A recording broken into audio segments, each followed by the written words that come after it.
Hey, what's going on? Jimmy, Timeless Steel. All right, you guys have been asking for a video. Where are you at? You haven't posted a video in a while. I've been busy, all right? I've been busy, okay? So first I had to go home, much needed family time, see my family watch the Bills kick Green Bay's ass. So I'll show you what I've been doing in and around that time, okay? First, my Uncle Joel, badass urinal he made me. That's gonna be going in the shop. Got rid of the Camaro's crappy rotten hood. Got a cowl induction 2-inch hood on there that it's just sitting, no hood hinges or anything. It already classed this thing up quite a bit, and I picked up a set of 84 Z28 original wheels that my buddy Kyle picked up for me out in the Smokies about 4 hours away. So this thing's on its way to being a better car. And I'm gonna take you out to the shop and show you what else I've been doing.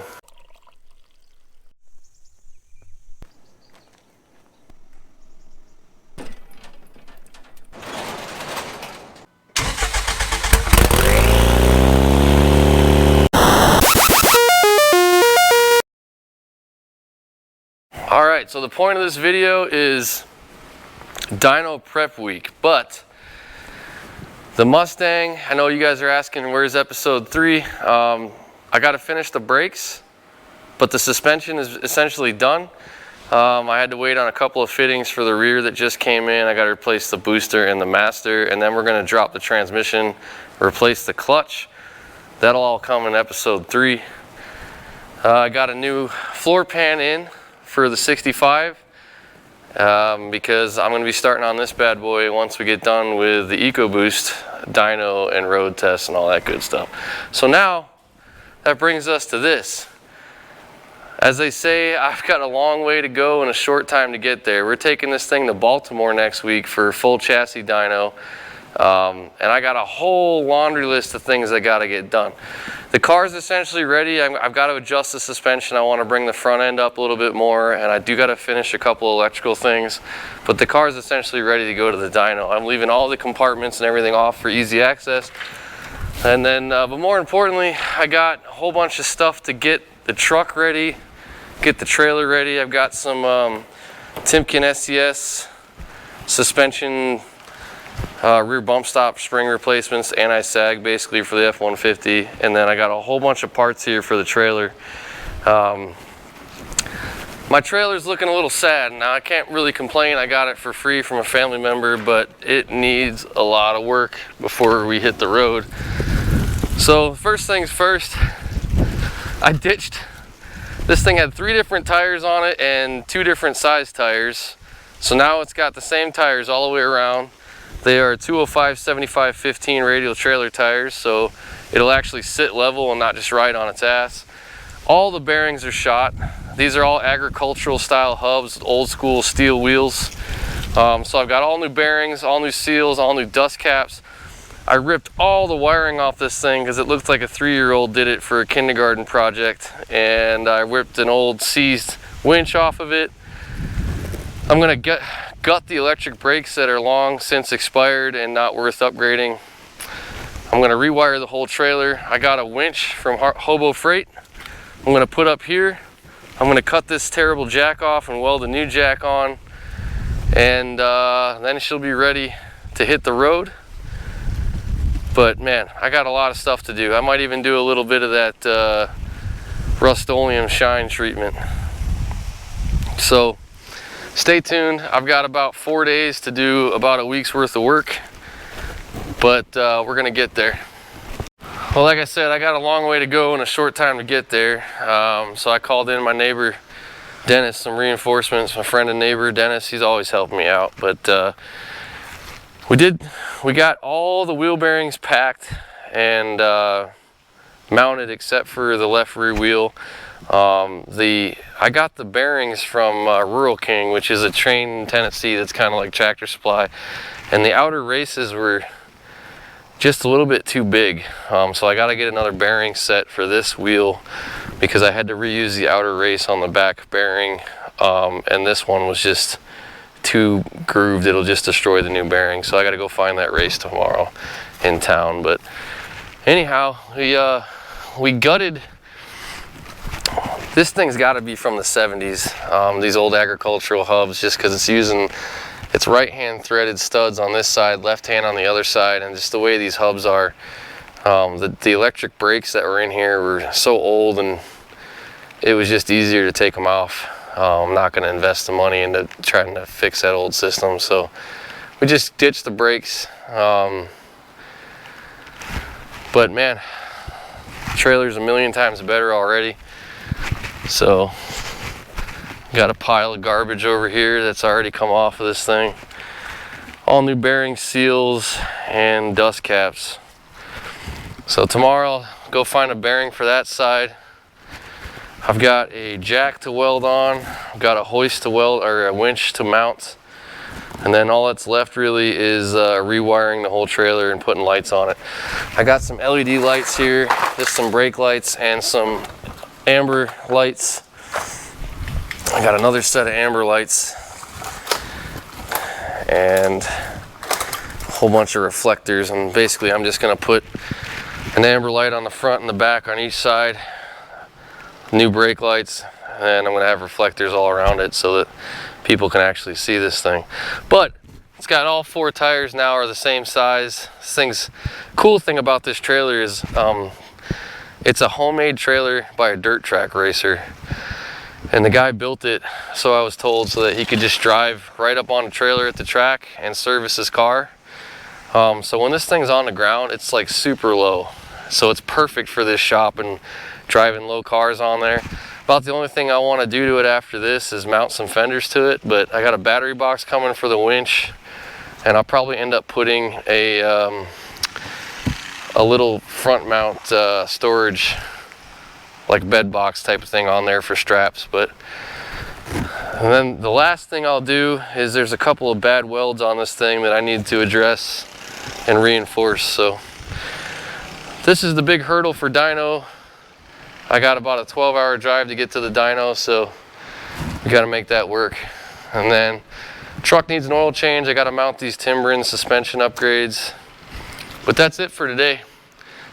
What's up, everybody? Day 2, we're back. So my morning started out with going to AutoZone with a bearing race in my hand and putting it on the counter, and the 19-ish looking year-old person behind the counter saying, "What is that?" I give him the part number. She puts it in the computer wrong, says we don't have it. I said, look at the screen, delete those 2 numbers. Comes up as a tapered cup, and nobody has it. They can't get it in anytime soon. So I was like, thanks, but no thanks. Drive down to O'Reilly's, throw it on the counter. The guy knows that it's a bearing race, pulls out a piece of paper, says, you got the bearing number? Yep, here you go. Pulls up the computer, a whole list of them. I can have one here in an hour. Perfect, boom. So O'Reilly's for the win. So I got the bearing. I'm going to get the last hub rebuilt, and then the trailer's a roller again. And then also today, because it's raining and windy outside, once I get the tire on, I can't really do anything else with the trailer. I'm going to bring the suspension up on the DeLorean, tidy up the electrical compartment, and then this thing will be ready. Those are today's goals. And if I get done with all that stuff and have free time, I'll get back to it. Stay tuned. All right, boom. Trailer's a roller again. That took me all of about 15 minutes. Brand new rear tires. Front tires were replaced like a year or 2 ago. All new bearing seals, dust caps. Worst case Ontario, this thing's a roller. If Stuart and I got to hit the road without lights, we'll be fine. Hopefully the cops don't get us. But it rolls. It'll do its job now. Everything else is extra. Next step, help the wife unload groceries. Move on to car. All right, moving right along.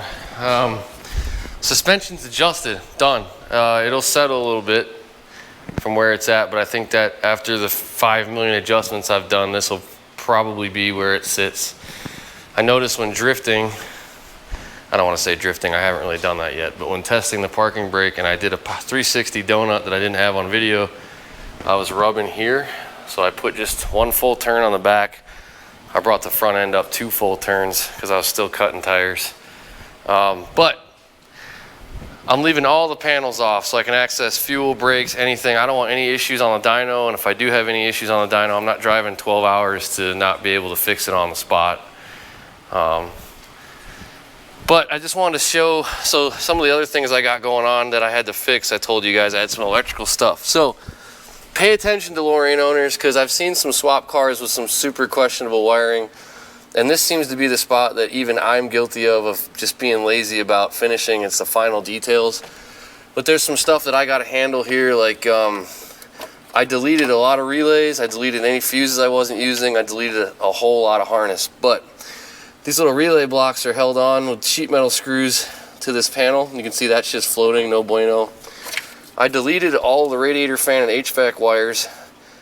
These used to be 12-volt sources, and you see I sealed them, but I'm not leaving this floppy freaking horse dong in here, so I gotta cut that thing, hide it, make it look pretty. And there's no fuse supplying power to it. I still don't have reverse lights. I have 2 fuses I have to delete. I don't really care about the reverse lights, but just make sure that if you delete wiring, that you seal it, secure it, make sure there's no 12-volt going to it, and if there is 12-volt going to it, make sure it's got heat shrink on it and there's no way it's going to arc to anything. Because we have a friend that recently had a fire in here, and things happen, you know, but this fiberglass car doesn't like to burn, right? So make sure you're, just please take a look at your electrical compartment. This right here is the source of many, many DeLorean fires, so clean it up. I'm yelling at myself. I'm gonna clean it up. But moving right along. I'm gonna keep it going, positive energy. All right, check it out. All my relay blocks are bolted in. Wires are tucked away that aren't being used anymore. Everything's got a heat shrink on it. Fuses are deleted. The only thing that's left to do in here is hook up reverse lights and brake light switch, which I don't care about right now. It's wasted energy. I'll do that when I'll get back. And then that's 100% electrical system complete. And once the car gets back from the dyno, it's essentially done. I can put the interior back together, I can put all the panels back in, and it's on the road for good. So now, that was really all I was concerned about for the dyno. My next thing is to move this thing out of here. I'm gonna check the oil, do all that kind of stuff, and then get the truck in here, put those Timken or Timbrin or whatever suspension things on the truck, change the truck's oil. All right, you know what's funny is when you build something brand new, every time I start this thing, I'm like, oh, it started, that's cool. But it's like until you put miles on the thing, you don't trust it, you know what I mean? So it's been sitting for about 2 weeks. We're gonna fire her up, see how she does.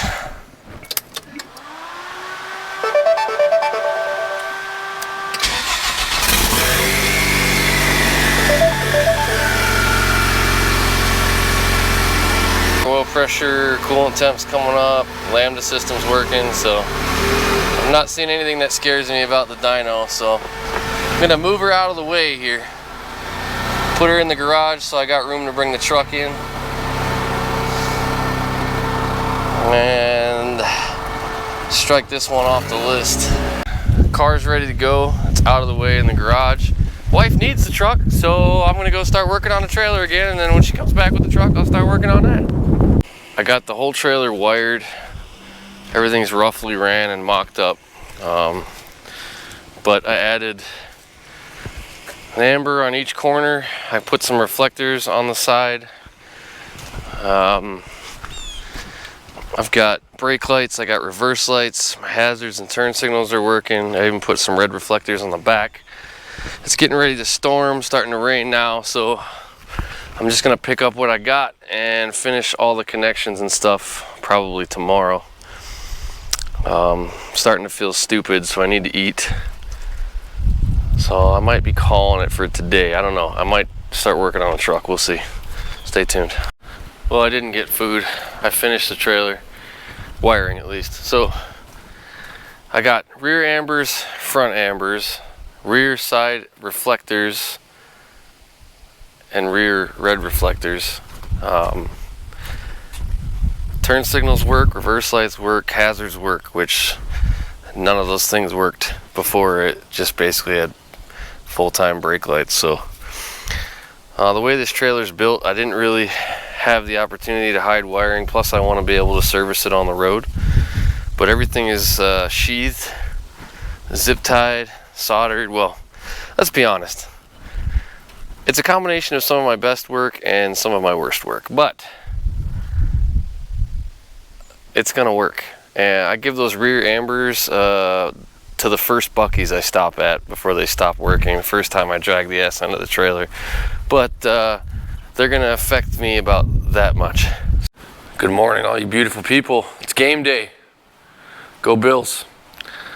All right, Bills game starts at noon. So before that happens, I gotta change the oil in the truck and I gotta put some better rear suspension stuff on for towing. Now, if you want to tow, don't sell your F-350 like me. That's the first answer. Thanks, Joe. But seriously though, this trailer I have, it actually tows really well and it keeps most of the weight on the trailer. But there's really three options if you got an F-150. I've done all of them. Airbags are awesome, but they take maintenance. You got to worry about running them too low, too high. They leak. I'm not a big fan of them. Just it stresses me out dealing with them. So add a leaf. I put an add a leaf on my last F-150 and that was great. The only problem with that is it definitely stiffens the truck up when you're driving it every day, and I got a 2-year-old. So I'm going to give these a try. I've heard good things about them. It basically functions like an overload spring would on an add a leaf, but it replaces the factory bump stops on the back.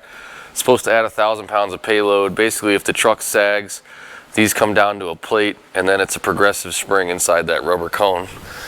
And you can see it basically replaces this Darrellin bump stop here, which is rock hard, which if you're hitting this, like, you've really got this thing overloaded. And then it puts a steel plate on top of the axle so that rubber spring sits on it. And if the truck sags down too much, that progressive spring rides on top of the axle. But the benefit of it is when you're just driving around without towing anything, your leaf springs are stock, so it's a soft ride. Well, that was easy. It took me like 20-25 minutes per side.